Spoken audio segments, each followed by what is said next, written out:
Welcome back, everyone. We've got something really interesting to dig into today. Someone sent us this piece called Pasted Text, and it's got me thinking. Yeah, this one is pretty fascinating. It's all about, get this, turning a screw. Really makes you think. But, it's not just about putting furniture together, right? It connects this everyday action to God, to His Word and His creation. It is pretty deep. So today we're going deep. We're going to try to understand how this author is using this super simple thing, a screw, to try and explain some pretty big ideas about life, faith, all of it. It's amazing what this author does with just this simple image. The way they take this thing, a screw, something we see and use all the time, and make it into this powerful metaphor. Right. I mean, we all know what a screw is. We all use them. But the author doesn't just talk about the screw itself. They focus on what it does, the turning. The drilling. The drilling. And they use that action to explore not just the physical world, but the spiritual side of things too.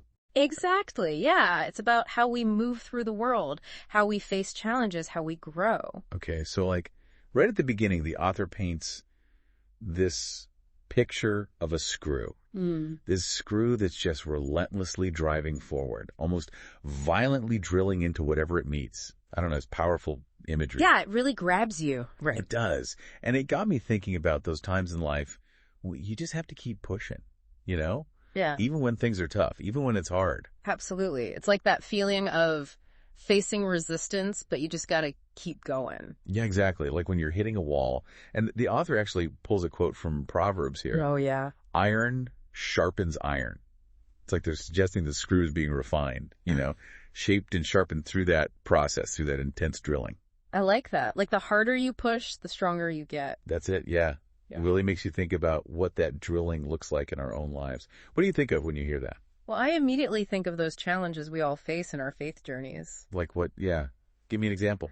Oh, like when we have doubts, or when we come up against those really tough questions that just don't seem to have easy answers. Yeah, yeah. Or those times when you're praying and it just feels like you're hitting a wall. Yeah, that's it.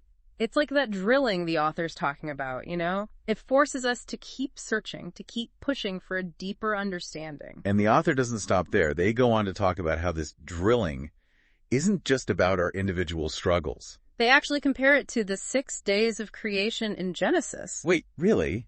Hold on. How does a screw relate to the creation story? That feels like a bit of a stretch. It might seem that way at first, but trust me, it makes sense. Think about it. During creation, everything was being transformed, reshaped. Light was separated from darkness, water from land. It wasn't just this gentle, peaceful process. It was dynamic, powerful. Okay, I see where you're going with this. It was this unfolding, this pushing forward into something new, just like a screw forcefully creating space and order. Wow, I never thought of it that way before. So the author's saying that even creation itself involved this kind of drilling, this pushing forward into something new. It's pretty amazing. It really is. But where does God fit into all of this? Is he the one doing the drilling? That's where things get really interesting. The author introduces this idea of God as the ultimate turner of the screw. The one guiding the process. I love that. So God's like the hand on the screwdriver, right? Exactly.